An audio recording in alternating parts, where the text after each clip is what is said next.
Yo, what's going on, guys? So what we're going to get into now is how we squat or do any kind of movements as far as the triphasic, also with the bands for that accommodating resistance. First and foremost, you need to have the right setup. All right, so really what you want to do is have a medium-sized band. If you guys don't have access to these bands, guys, check the website. I have them available. You can use the exact same band that I use. This is actually an OTA band. As you can see, and we use the medium-sized band. If you have these at your gym, anywhere from the mini to the medium size, but the big thing that you want to focus on is, so at the bottom of the squat, there's still tension from the band, and then obviously it creates more tension on the way as you increase up. So you're gonna, based on your anthropometrics or your height, you're gonna want to set the band up so, like I said, that when you're in parallel, there's still tension on the band. And then when you come up, there's a great amount of tension, and then we can add resistance in the form of plate weight. So after we have the setup initially, anytime that we're doing accommodating resistance squat, it's gonna be the same as the back squat. If anything, I like to tell the athlete to bring the feet in a little bit more. So if you're real comfortable and your flexibility isn't there and you gotta go outside, that's fine. But we wanna start working our feet underneath our hips, make it a little bit more specific to when we make contact with the ground. We're not out here with our toes out, we're usually right underneath our hips.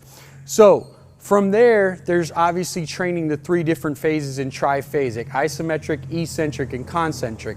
This is where you're gonna see that tempo in your workout, okay? There's three numbers. The first one is the amount of time for the eccentric.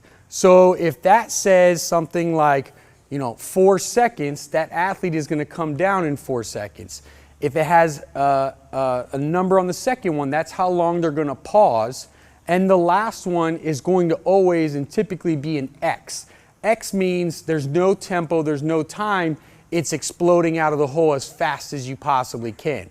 So let's go ahead and see what a couple of these reps look like. So first one, we're going to go isometric.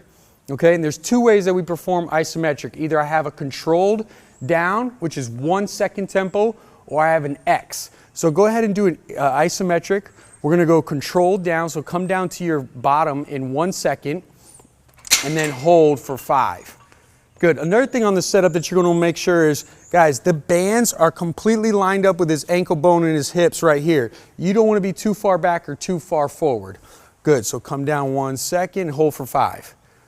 1, 2, 3, 4, 5, explode. Good, and everything up is fast. Let's go do another rep, not that low.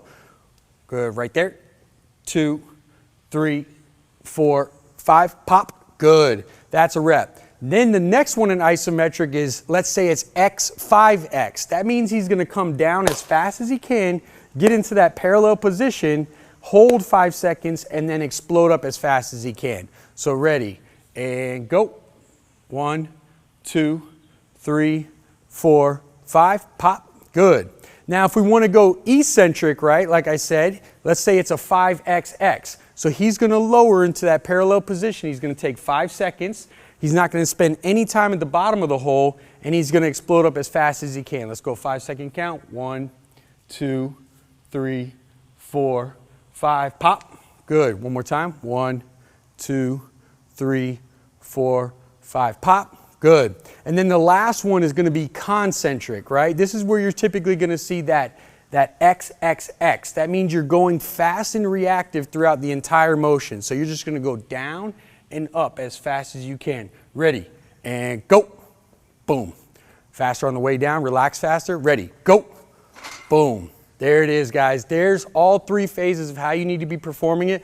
Make sure you pay attention to the tempos, because just like the reps and sets, the tempos play a huge role into it. Make sure that you're counting at a slow pace. If you're somebody who counts fast, 1, 2, 3, 4, 5, take it in 7 seconds. Reap the benefits of stressing this modality. And that's it for the accommodating resistance triphasic.